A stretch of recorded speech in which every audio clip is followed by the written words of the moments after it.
Hi everybody, welcome to the weekly seminar at the group of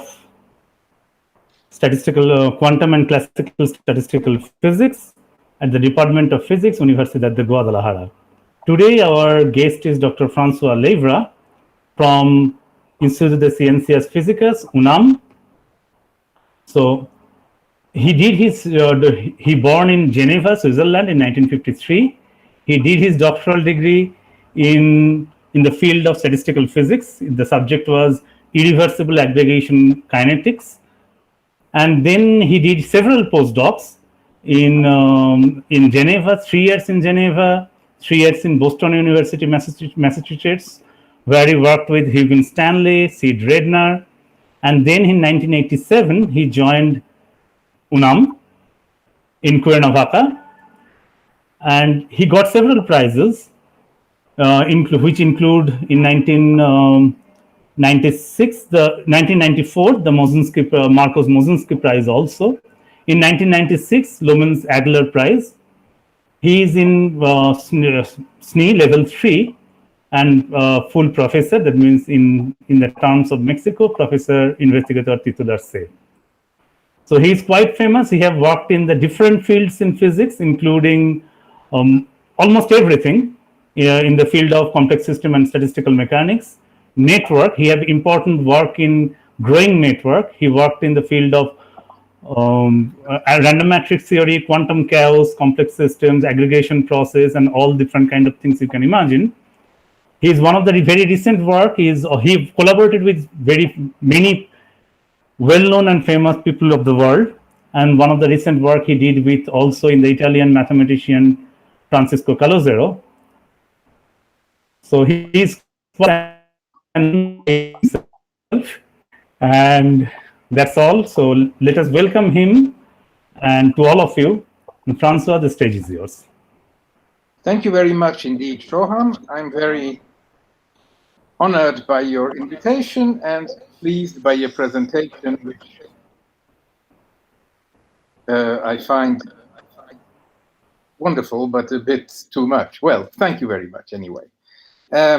So I'm very pleased to be able to speak in this among you, and would like to talk about some work that I've participated in, which actually is now, as I have realized, making this talk is not terribly fashionable anymore. I mean, it's the sort of thing that were done over several decades, starting in the 80s, and which now, to some extent, I guess, has finished.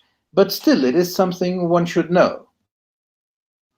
Now it has become, if we want, a settled part of scientific knowledge, but I believe it should be made clear because it isn't yet so far in the textbooks. So let me just start and say what I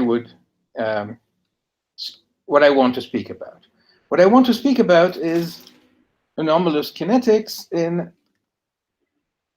diffusion, or we might say transport, limited systems.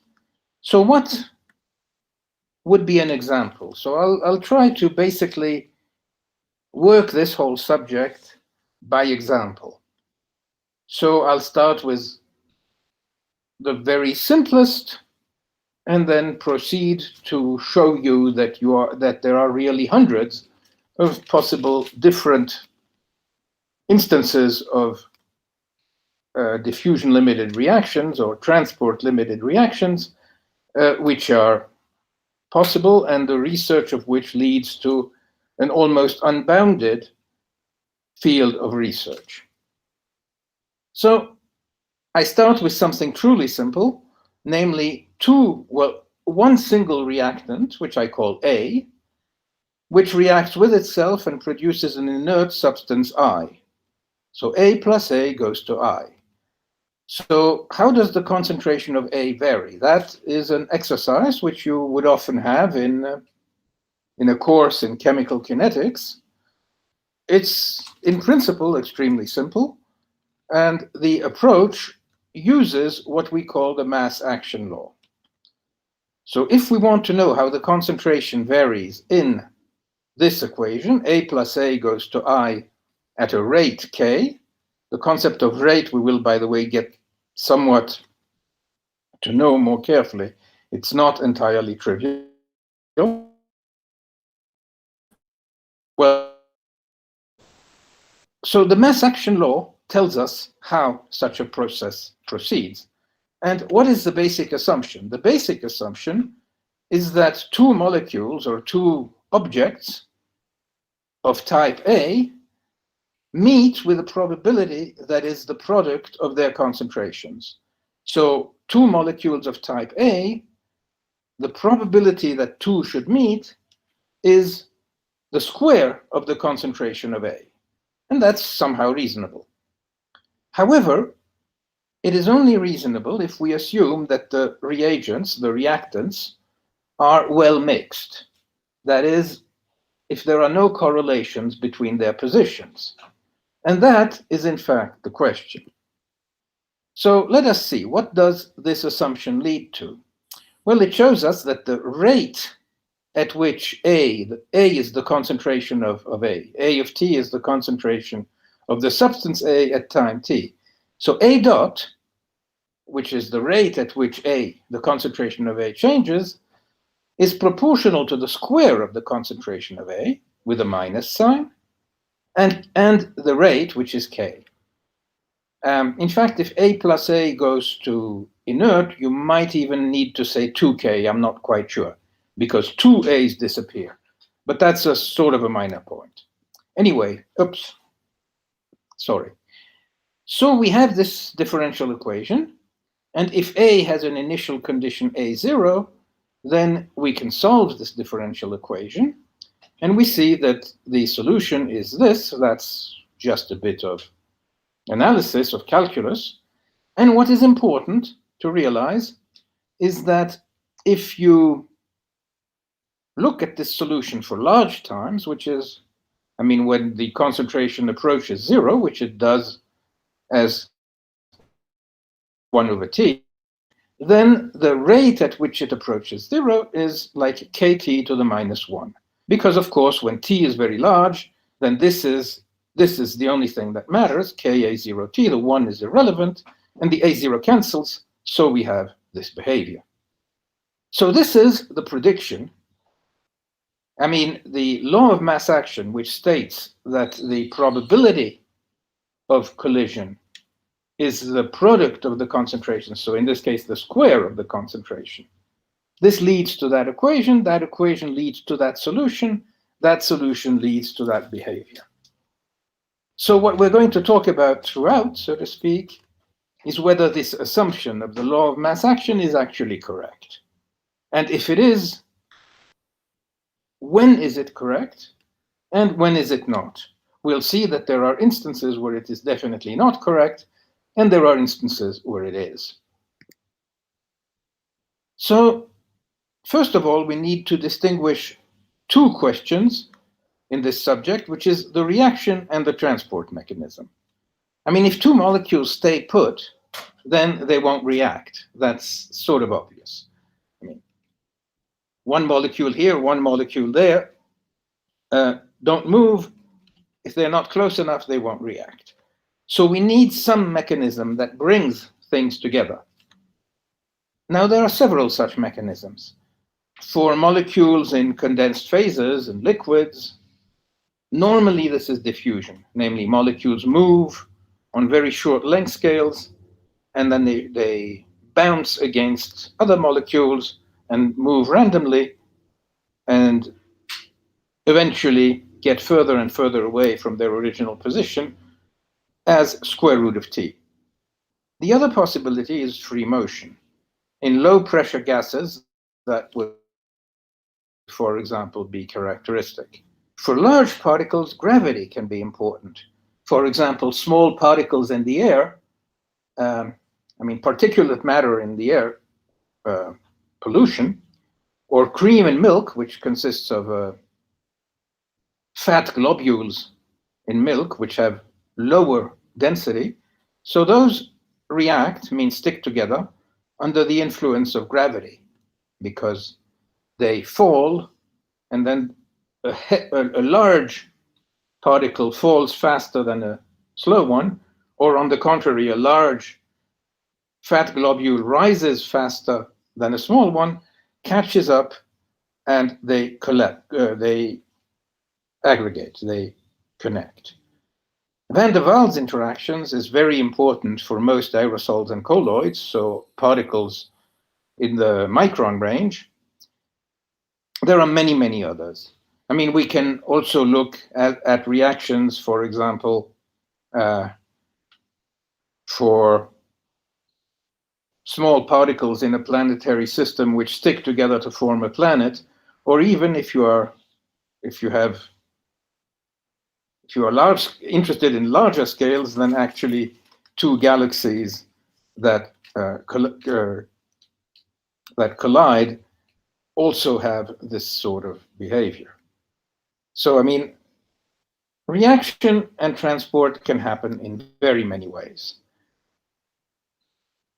Mainly, we'll think about systems that are related to chemistry, though I'll mention some generalizations. In any case, in most systems, there are two timescales that are relevant to reaction kinetics, and those are the reaction timescales, sort of the timescale that two reactants spend close together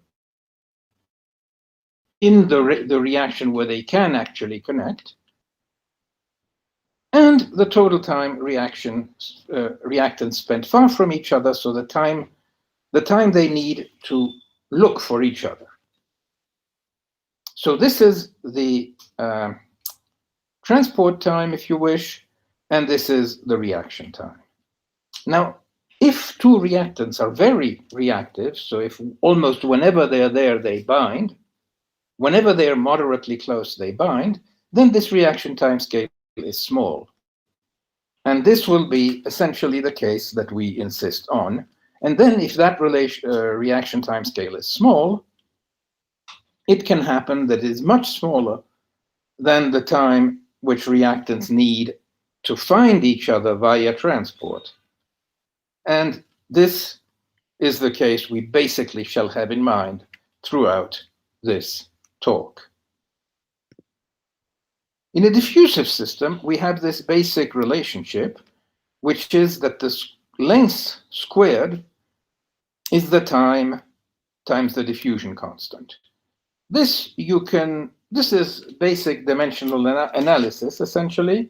Remember the heat equation, which tells you that the heat equation, or the Fick diffusion equation, which tells you that you have the rate of change of a quantity is the diffusion constant times the Laplacian of that same quantity.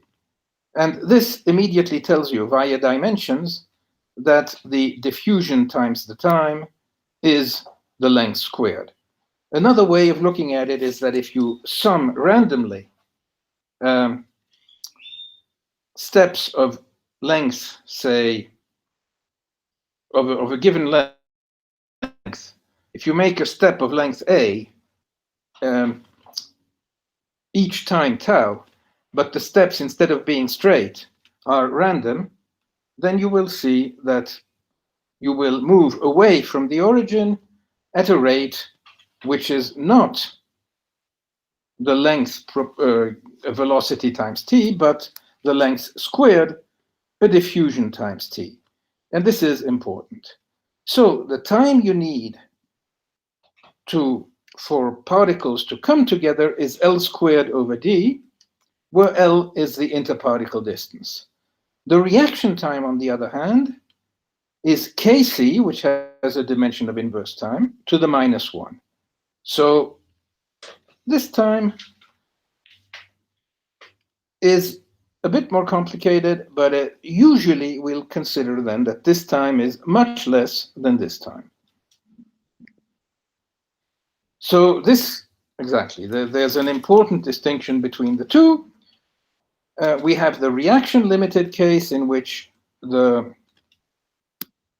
reaction events are few and far between. So particles collide very often, but then while they collide, nothing happens. They don't actually react.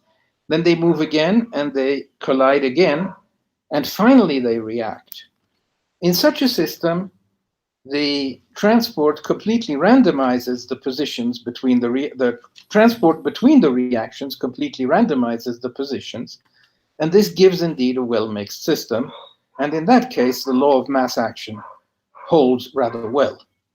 On the other hand, in the diffusion-limited case, which is when TD is much, much greater than TR, transport dominates the process, and we will see then that spatial correlations are reduced by the combination of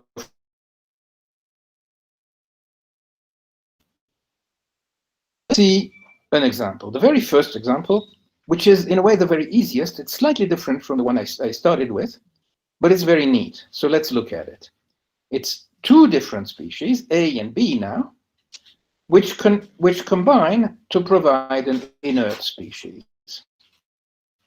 So A plus B goes with reaction rate K to give inert. Now, how do we realize this concretely? Well, in this case, what I did was the following. I took a lattice, a square lattice, and occupied every single site with probability 1/2 with either A or B. Then I choose at random a site of that lattice, and if it is occupied, which at the beginning it always will be, I move the particle randomly in any one of the 4 directions. If I find a particle of the same species, then I don't move. If I find a particle of the opposite species, I get rid of both. And if it's empty, then I just move there. And finally, of course, sometime I will be, when I randomly choose a lattice site, I will choose an empty lattice site, then of course I don't do anything. So what happens if you do this and wait sufficiently long? Well, the A and B, here you see a snapshot of what happens after, I think it was 2,000 time steps on a 2,000 by 2,000 lattice. And you see very clearly that this is, I mean, if you were to tell someone to bring you a well-mixed sample and he gave you this, you would say, are you kidding? I mean, like, this is seriously not well mixed. Clearly, the particles of same species keep together, both the magenta and the orange ones. And there's even an additional structure. I mean, you will see that inside the domains, the particles are quite dense, and between domains, the particles are quite sparse. In fact, I mean, one can show, I won't go into these details, but that there are 3 divergent length scales here. First of all, the length scale is a length scale of the diameter of the domains. Then the interparticle length scale in the sparse regions, and then the interparticle length scale in the dense regions. You can show that as time proceeds, all these length scales go to infinity, but at different rates. The interparticle length scale in the dense regions goes as the 4th root of t. The interparticle distance in the sparse regions go as, I think, the 3/8 power of t. And the diameter goes as the square root of t. So that is, in fact, the diffusion timescale. Here is an even more surprising picture, I would say. This is the same model as before, but only the A's move. So only the violet ones move. The orange ones don't move at all. So there, it's even more surprising, I would say. The orange particles, which clearly have come together in a sort of fractal, actually never moved at all. This fractal was just taken out of a uniform distribution by the process of diffusion of the A's. So essentially, the A's took out the B's they didn't like, and the ones that remain happen to lie on a highly correlated object, which is somehow self-similar. So clearly, there's an extremely complex structure there, and we cannot assume that the law of mass action will hold. The probability, there's no reason whatever to think that the probability that a violet particle hits an orange particle is the product of the concentrations, because this is only the case if the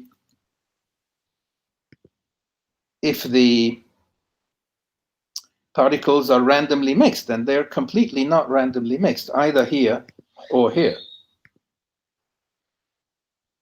So does this mean that the law of mass action actually fails? I mean, it could be, of course, that we would still have a 1/t behavior. So I remind you, first we need to know what the law of mass action says. In this A plus B case, we can write kinetic equations just in the same way. The rate at which the concentration A changes is minus the rate K times the product of A and B. And the rate at which B changes is also minus K times A and B. And then you can show actually that that if you start from the same initial conditions, then both equations are the same, so A and B are actually identical. And if A and B are identical, then you have A dot equals minus Ka squared. And that, of course, is an equation we already know how to solve. So this has this solution, which has this behavior. So we see that just as A goes to inert, we predict from mass action that this should go as 1/kt. So yes.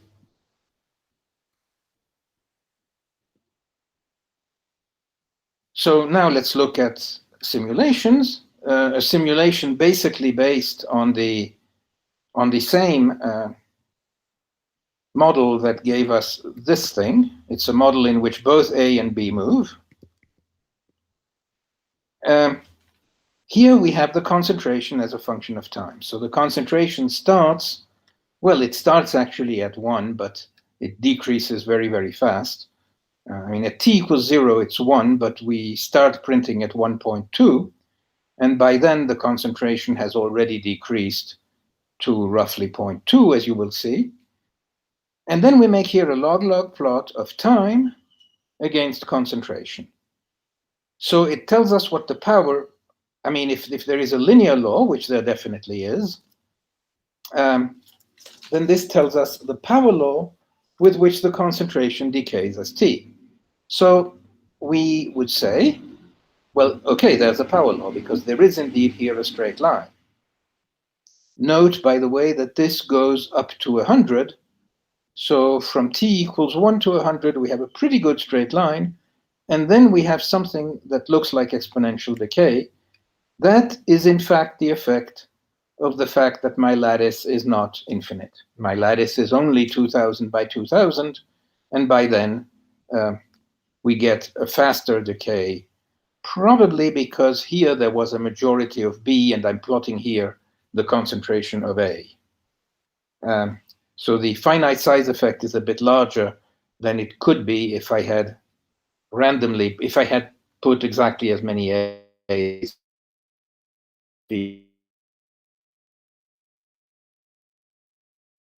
But this power law is not 1/t. It is 1/square root of t. I mean, this is a slope with, this is a straight line, but with slope minus a half. With slope minus a half, so the logarithm of t is minus a half. The logarithm of the concentration is minus a half times the logarithm of t, so c is 1/√t. So this clearly contradicts the kt to the minus 1 prediction of mass action. It is 1/√t instead of 1/t, so a very strong, a very marked difference. If I were here to plot 1/t, it would go like that. It would be twice as steep a straight line, and it would completely not fit the data. I should have done that, actually, sorry. But anyway, there is no 1 over t decay here. It's completely off. Additionally, you can do concentrations where you vary, for example, the diffusion, or where you vary the initial concentration, and you see two things.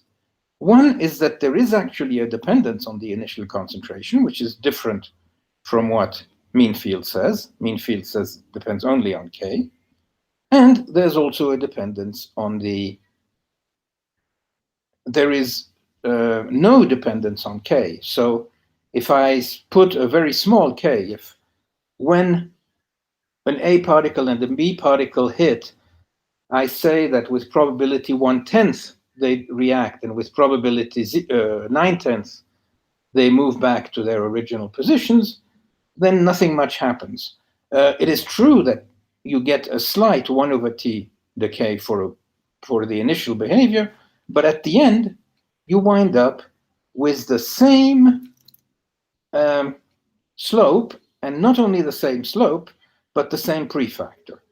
So K does not affect the prefactor of the 1 over root t behavior. Now, can we explain that? Well, the crucial explanation, the explanation is, of course, simple and has to do with the way in which the particles of the same kind remain together. So we need to explain what we observe visibly, which is the persistence of domains of the same particle. So assume we initially randomly distribute the particles, so on an infinite region. Now let us single out a finite region of size L in this infinite plane in which I randomly distribute A and B's. Now in any finite region, there'll generally not be the same amount of A and B's. There'll be a majority, a random majority either of A or of B, because randomness is not perfectly equal ever. There are always fluctuations of the order of the square root. So the total number of particles is about the volume times A to the 0 times the initial concentration. So the fluctuations will be order of the square root of the volume times the concentration. The volume, of course, is L to the D, if we assume that our system is in D dimensions, to be general, so it can be either 1, 2, or 3 dimensions. So V is L to the D, so square root of VA0 is the number of particles, say A, which are in excess. So after a time of order L squared, all particles will have moved inside the area of length L, and since they will have moved, basically all the AB pairs which are there will have annihilated, and what will remain will be the excess. But the excess is L to the D over 2 times square root of A0 if you want, but L to the D over 2, and this excess is either A or B. So let's see what we have. For a given length scale L, each domain of length L at t equals L squared reduces its original number of particles to L to the D over 2. So A of t or B of t, both, are equal. Since they are a concentration, they are L to the D over 2 divided by the volume. So L to the D over 2 divided by L to the D, so L to the minus D over 2. So we have a concentration of L to the minus D over 2 in all domains of length L, but since the domains of length L are anywhere, that concentration will be throughout all space at t equals L squared. But then we put in the t equals L squared in the AT equals L minus D over 2, and we obtain A of t is t to the minus D over 4, which is, in fact, the correct rule demonstrated mathematically later by mathematicians. But it was demonstrated, I think, in the mid-80s or in the 90s by Leibowitz and Bramson, but this reasoning was described, I believe, in the mid-70s. So there's a significant lag there. Anyway, t to the minus d over 4. Now you can ask yourself, wait a minute. If d is bigger than 4, this is faster than 1 over t, so this is actually going faster than mean field. That can't be. And this is correct. If you look at what happens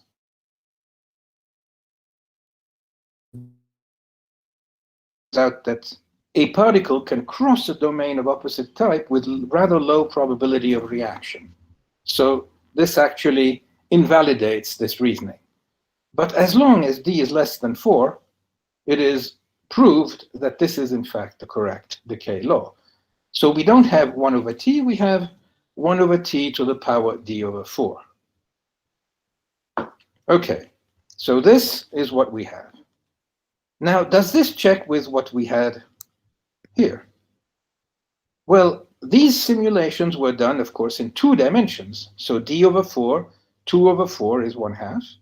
So indeed, seeing that there's a concentration of t to the minus 1/2 is equivalent to saying that there's t to the minus d over 4, 2 over 4.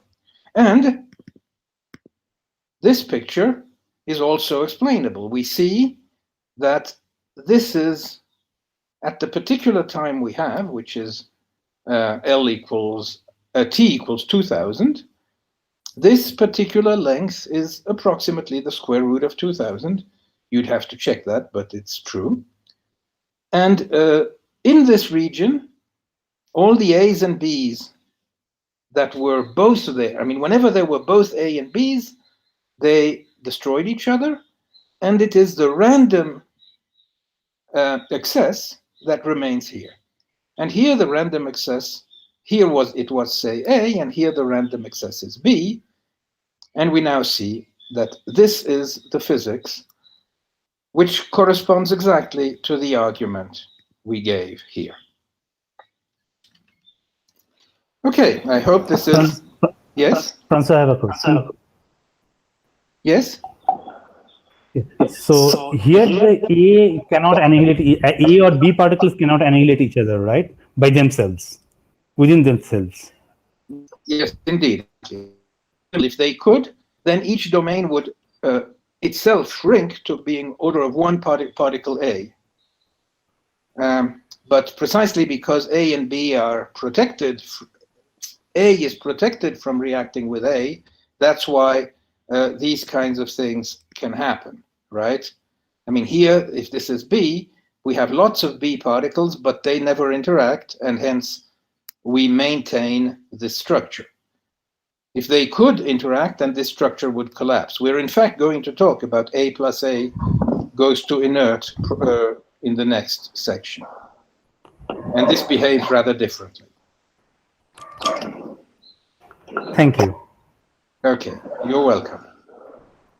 So, we can now look at a second case, which is A plus A goes to inert. So there we have only 1 particle, or this would be, by the way, equivalent if we had A plus B goes to inert, and similarly A plus A and B plus B goes to inert. Or we will see promptly a case in which A plus B goes to inert, and A plus A goes to B, and B plus B goes to A. All of such cases have basically this kind of behavior. So now let's see. Again, what we're doing is looking at n particles A, which move randomly, say, on a straight line. And whenever 2 come together, then they disappear. Or, which is another basically equivalent model, if any 2 come together, they become 1 and never separate again. Again, it is clear that the mass action predicts this same formula, which we always have. Numerics, again, shows this to be false in 1 dimension, and to some extent in 2 dimensions. After a time t, if you look at the 1-dimensional model, for example, after a time t, each particle has swept out a region of size square root dt, so that there will always remain approximately 1 particle on an interval of length square root dt. And if that is the case, then of course you would expect concentration to go like 1 over square root dt, at least in one dimension, and that is much slower than 1 over kt. Again, numeric shows that for dimensions 1 and 2, the amplitude of the final power law does not depend on k. So you can vary the reaction rate, which is the probability that you should annihilate two particles when they actually meet. You can do that as much as you want. It does not affect the final amplitude of the power law decay. Again, this is opposed to mean field, where the length scale, the time scale, to be more accurate, is kt. So again, we have here a problem. Now, what kind of correlations are involved? That's a bit less evident, and we should answer that. Now, this is a typo, I'm sorry. So let's ask the following question. If a particle is at the origin, what is the probability that the nearest particle to the right is at distance x? Now assume that particles are in fact well mixed. If they are well mixed, which is the assumption of mass action, it's the assumption of mean field. So if they are well mixed, then if you have a random mixture of particles, then if you take any of those particles, the probability that the next particle is at this distance x should decay exponentially. Because essentially, if you think of, totally randomly placed particles are a bit like, if they are randomly placed in time, you can think that it's a bit like radioactive decay, which are events that are, particles which are randomly placed in space can be viewed as being analogous to events that are randomly placed in time, and events that are randomly placed in time, well, we know a typical example is radioactive decay. And then if we have one radioactive decay, we know that the probability of having another one after time t decays exponentially. So that tells us that if we have randomly placed particles, the answer to that question, if a particle is at the origin, what is the probability that the nearest particle to the right is at distance x? For randomly mixed particles, that should be exponential. Now, if we do the actual measurements, which here I have taken from a paper by Kopelman and Argyrakis, who are people who have done this very extensively, if I look at this numerically, then we see that it's completely different. First of all, at large distances, it decays much faster than the e to the minus x, but also, very importantly, it decays linearly to 0 as x goes to 0.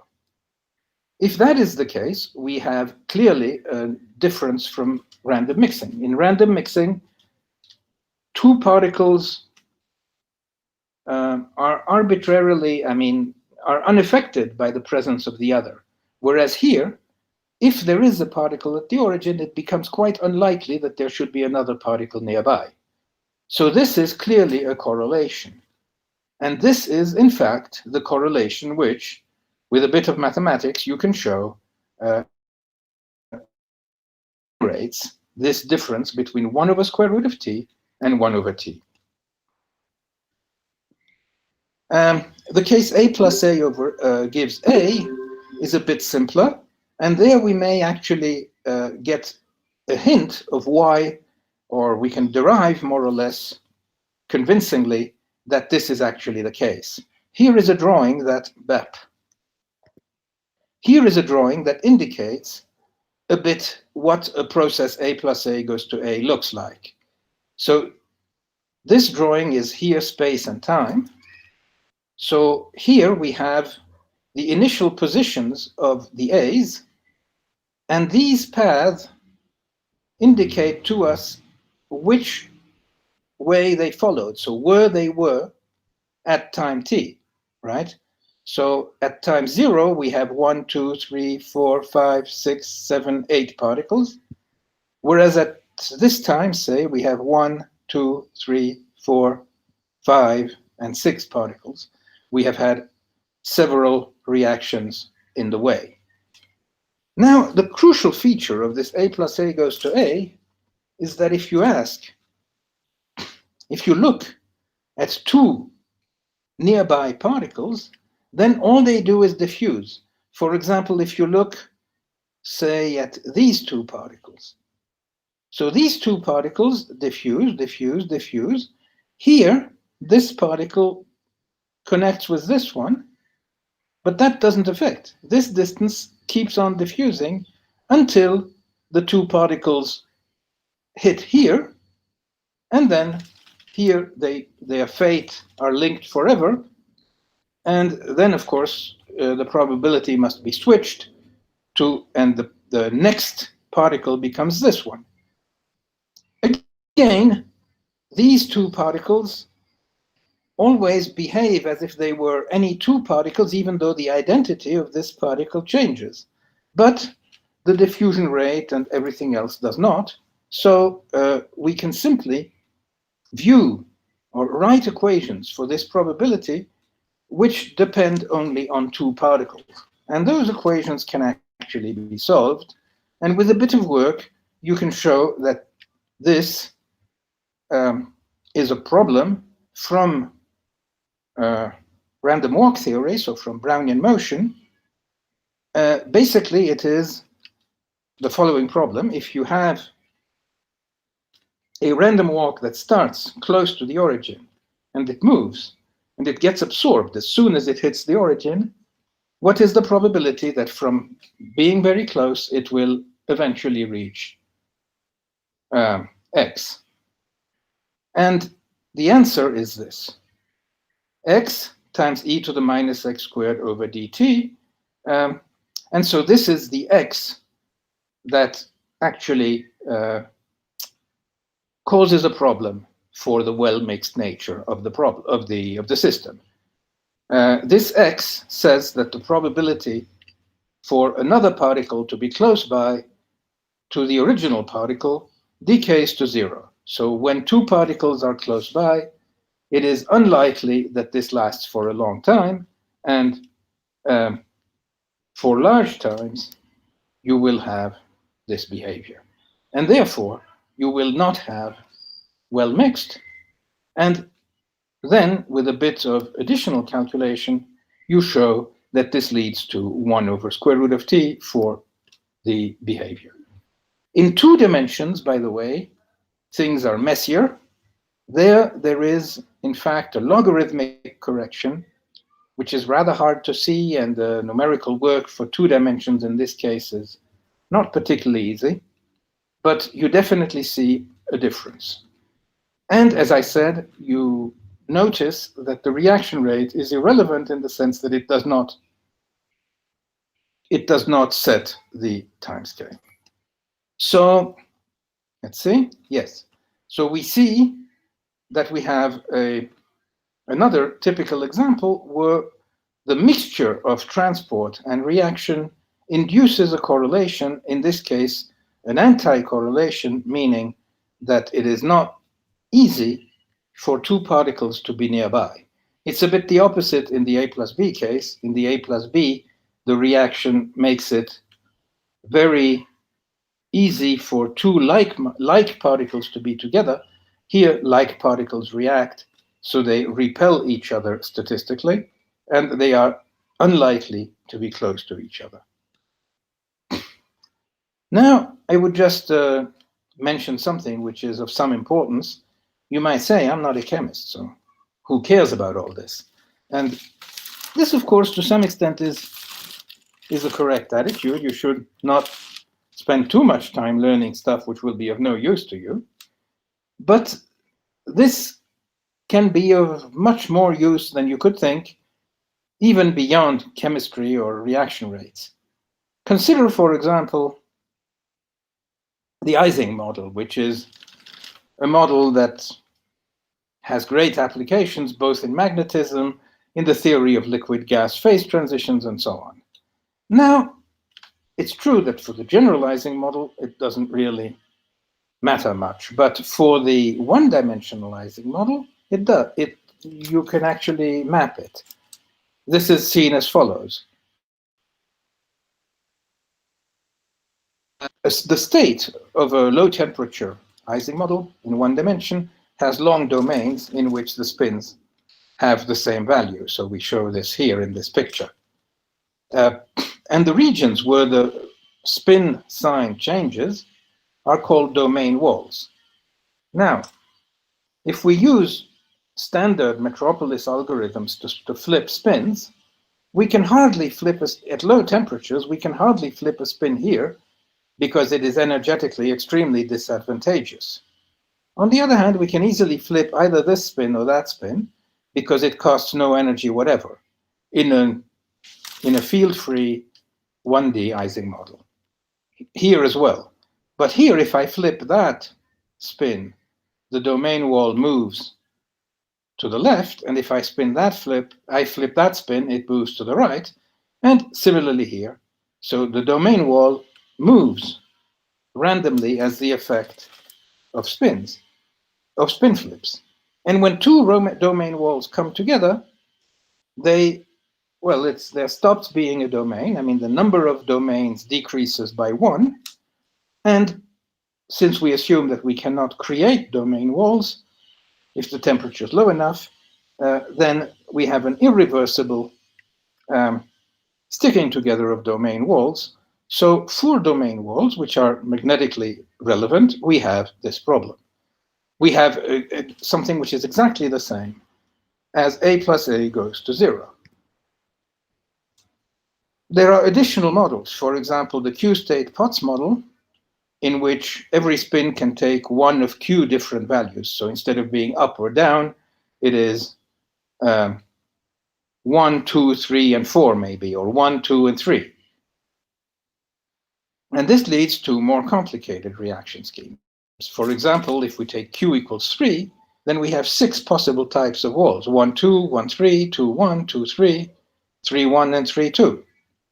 But if you're a bit more careful, you can see that not all configurations are possible. For example, you can't have 2 1, 2 walls, one after the other. So if you do this more carefully, you can actually reduce the problem to 2 kinds of walls, A and B, and you have this nice set of reactions where when 2 A walls meet, they become a B wall. When 2 B walls meet, they become an A wall. And when an A wall and the B wall meet, they both disappear. This, as can easily be checked, this has essentially the same properties as the A plus A goes to 0. So we still have a 1 over root T behavior. I'm not aware of any model that actually generates an A plus B goes to inert, which would be amusing because then you would have this spontaneous formation of domains. There is, by the way, another instance where you can look at models which arise from such chemical models. For instance, in 2 dimensions, both in 1 and 2 dimensions, the Vota model, which is one of those socio-physics models which describe the spread of opinions, is actually connected to a reaction model of the type A plus A goes to A. So let me shortly say what the Vota model is. You have a population in which opinions are randomly distributed between, say, Democrats and Republicans, and you just choose one person at random. This one person looks widely around himself, chooses a neighbor at random, and adapts the neighbor's opinion. Now, that doesn't seem like a very realistic process, but sometimes when you look at the way opinions are formed in certain places, you get to wonder. But anyway, so this process leads to clusters of opinions ever larger being built. And actually, it turns out that these clusters the statistics of these clusters can be analyzed, the size of these clusters can be analyzed by looking at something very similar to an A plus A goes to inert, or actually it's more like A plus A goes to A, but then you also keep track of the numbers. So each A is originally a monomer, and when two monomers meet, they become a dimer. And when, say, a dimer and a trimer meet, they become a 5-mer, and so on. And if you keep track of all those things, you get actually information that is very similar to what happens in this model of voting. Okay. So you can see that actually these things, these models, which appear to be rather mundane, are in fact rather general. Now, let me quickly indicate that there are basically infinitely many other possibilities. So just to show the vast variety. First of all, you can look at reversible reactions. A typical example would be A plus A goes to B and B backwards to A plus A. The big difference between this and the things we've looked at is that in all the reactions we've looked at so far, the concentration goes to 0. Here, the concentration goes to an equilibrium value. Here, similarly, A plus A goes to inert, but on the other hand, you also produce from outside A, and then, of course, A also attains an equilibrium value. Here, a typical variation between the value predicted by the behavior predicted by mean field and the actual behavior is the approach to equilibrium. In many of those cases, approach to equilibrium in diffusive models goes as a power law, and on the contrary, in a mean field, approach to equilibrium is exponential. You can also look for all things in detail about varying reaction rates and diffusion. As I said, small reaction rates lead to mean field behavior over a long range of times, but the anomalous behavior eventually takes over. And in the mean field regime, if we are in the situation of A, in the mean field regime, the diffusion constant plays no role, but as soon as you cross over to the anomalous regime, the reaction rate plays no role, and the diffusion constant sets the timescale. These things can be checked for all the models I'm going to talk about. The various variations can also be studied on fractal substrates, which is something you might think is totally useless, but from the true chemistry viewpoint, it really is not. For example, catalytic reactions occur on surfaces, and surfaces are often fractal and irregular. In fact, you try to increase the irregularity in order to have a higher area per gram for a catalyst. So fractality is actually fundamental in many aspects of surface chemistry. Now, low-dimensional substrates are often the ones that lead to the strongest anomalies. In the case of fractals, this is amplified by what are called bottlenecks, which make them almost one-dimensional. So the reaction kinetics are strongly anomalous. This is your typical fractal. You can notice that, for example, if you want to pass from this large triangle to any of the others, you must go through any of these 2 points, of which, a finite number of points. So to get out of an arbitrarily large region, you must go through a finite number of points. That's very similar to one dimension, where in order to leave an interval, no matter how large, you must always pass by an endpoint.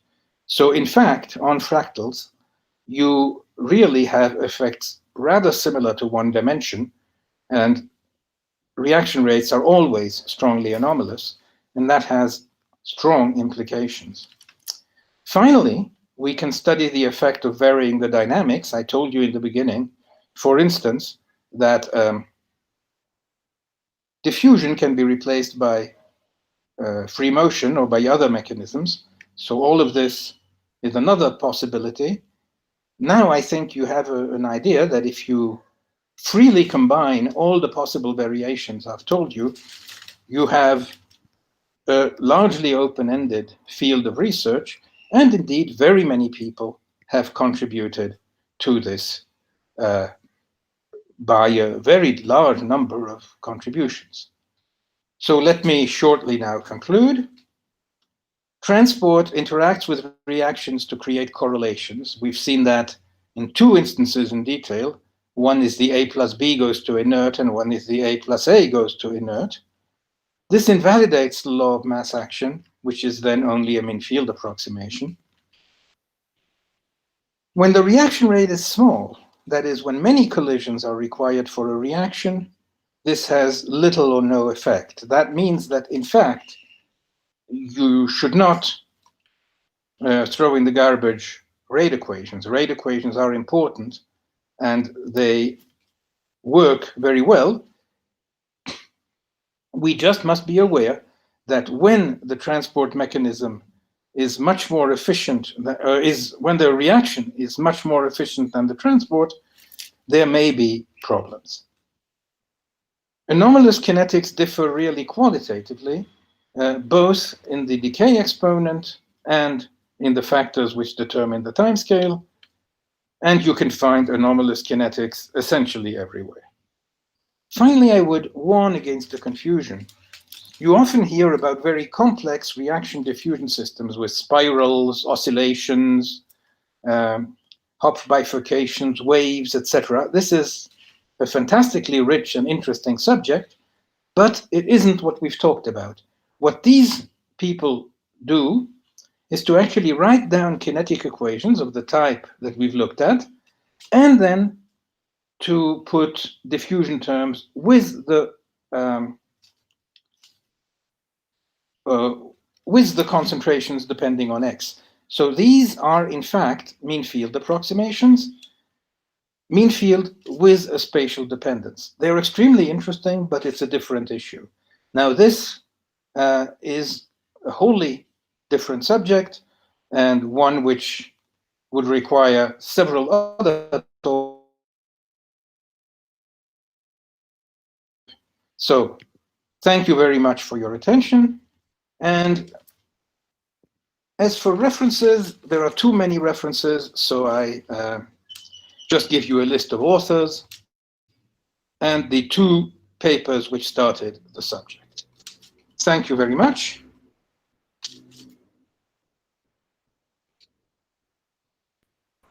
Thank you, Francois, for your talk. If anybody have any question, then we will take it now. First, from the meet.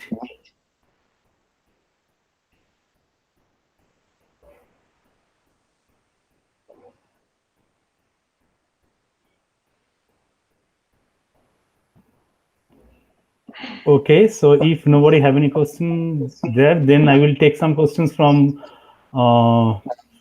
YouTube. So there is one question which says that why do particles maintain their properties even after getting attached for the case A plus A tends to A? Even after getting what? Getting attached for the case A plus A tends to A. Ah, okay. Well, that's a good point. A plus A goes to A is often taken to be a case of aggregation. And in that sense, you can see, for example, imagine you have raindrops. So raindrops in a cloud, you call an A every raindrop independently of its mass. And then two raindrops make another raindrop. The problem with that model is that it would assume that the rate at which two raindrops coalesce is independent of their mass. But this is actually something which is not that unreasonable in some approximation. So for raindrops, it's actually a bad idea, but suppose you have colloids in water, then those diffuse, and in fact, they diffuse more slowly when they're bigger, but when they're bigger, they also catch colloids more efficiently because they're bigger, and the two effects, to a large extent, compensate.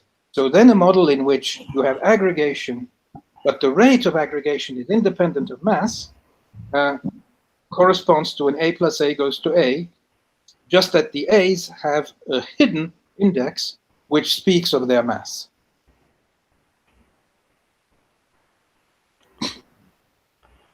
Okay, thank you. The second question, which is asked by Dennis Boyer, he first made a comment that very interesting to Francois, and then his question is, in the case A plus B, A plus B case, several particles of the same species can occupy a same site. Are the scaling laws modified when one prevents multiple occupation of the sites? So the short answer, well, the answer is actually in the simulation I make, this is not the case, but definitely the scaling properties are not affected, and that is because the concentration goes to zero. So such things are not a problem. However, there are instances where this matters. For example, consider the one-dimensional A plus B system, but now with a drift as opposed diffusion and drift. It turns out that the behavior with diffusion and drift of A plus B goes to zero depends on whether or not there is a hard core, I believe. I'm not 100% sure. I mean, as I say, literature is vast. That this particular subject is not one I have dealt with, but it actually happens. So yes, there can be cases where this matters. The A plus B case I mentioned, this is not the case. You can have multiple occupancy or you cannot have it. In the simulation I did, or standard simulations also, as they are usually done, if you move an A and the place where you go has another A, you do not move. So in that sense, there is no multiple occupancy. If you wanted to have it, however, it would not matter. That I am pretty sure. I mean, I think I've done it, and certainly other people have. So, on the other hand, the hardcore interaction in some A plus B cases does play a role.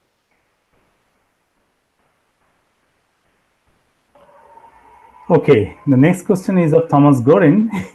He is asking that COVID-19 infection, is it diffusion or reaction dominated?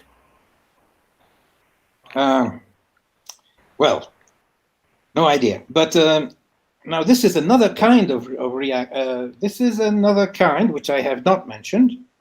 But so these are percolation problems. Yes, they are essentially. Are they? No, they're normal percolation problems essentially. So these models are studied in the mean field limit by things like SIR models, which are models susceptible, infected, recovered, where recovered includes dead, somewhat ironically. And these models are basically differential equation models where the number of susceptible people, I mean, you make a law of mass action where the probability of a susceptible interacting with an infected and therefore getting the disease is proportional to the product of the numbers of susceptible and infected. Now, that is clearly not correct. And for that, you must need, to get a reasonable model, you must certainly assume that it is not equally possible for anybody in a city, say, to get into contact with anybody else. So you must make, typically what one makes are sort of groups of people who are more likely to interact with each other. And there's a whole lot of very complicated technical work that goes into this. I think, let's put it this way, certainly rate equations, even corrected for groups and so on, I mean, networks of contact, etc., are not perfect. But a simple lattice model on which people walk randomly is even much worse. So you have to know how much detail you want to put, and probably it's easier to have a reasonably detailed mean field model well made than to have a transport model I mean, it's better to have a well-made mean field model than a poorly made transport model. It's always better to do something well. And to do a transport model, a microscopic model, well, on the scale that we need would probably be very difficult. So I would answer the question is not so much as to what is the case, but as to what is the most appropriate approach to get the best possible answer. I don't know if that answers your question. Okay, so there is one comment. It's not a question, so it's in YouTube, I guess. The comment is the beautiful talk, Francois. Thank you for it. You kept all the concepts simple and explained them superbly. Oh, well, I can live with that. Thank you very much. Okay, so if nobody have any other questions, I have two. So in the first case, when you mentioned that a plus b tends to null in that reaction in 2 dimension, so the decay law goes as at goes as t to the power minus d by 2, and now you mentioned all these dimensions, but this d, if we start from a fractal dimension, then is this law still hold? No.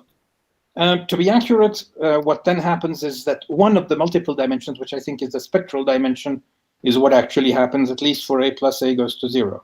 For a plus b goes to 0, I mean, I did prepare a bit for that talk, but not that well. Sorry. A plus b goes to 0 on a fractal, I don't know. A plus a goes to 0, I think that the spectral dimension generally substitutes for the dimension in fractal subtrace, at least in certain cases. But I'm not absolutely sure. I mean, this is a messy subject. Okay. The second question is that you just mentioned about for this reaction annihilation system in case of in more complicated cases, for in presence of waves and spirals, which are mostly solved by mean field, okay, which is also complicated. But in that cases, the mean field equation actually holds. My point is that if there is any work where people at least do the simulations, okay, with these spirals and waves, and so check the mean field calculations are actually holding in the real cases or not. The answer is presumably yes, but I am not aware of it. I think Sid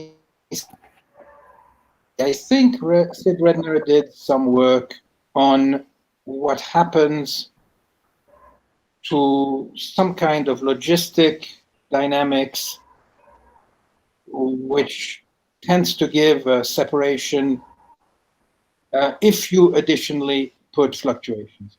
I think some people have done this, but I'm not clear enough on it. So one should look at the literature, I'm sorry. What I do know is that in the case that that transport is important, the effects can be dramatic. The point is that in reality, very often, reaction rates are fairly small. So that makes, so if you make a lattice model of some reaction diffusion model and include fluctuations, then indeed you will often get strong effects. But in the real world, not so much, because the real world is kinder to mean field than theorists.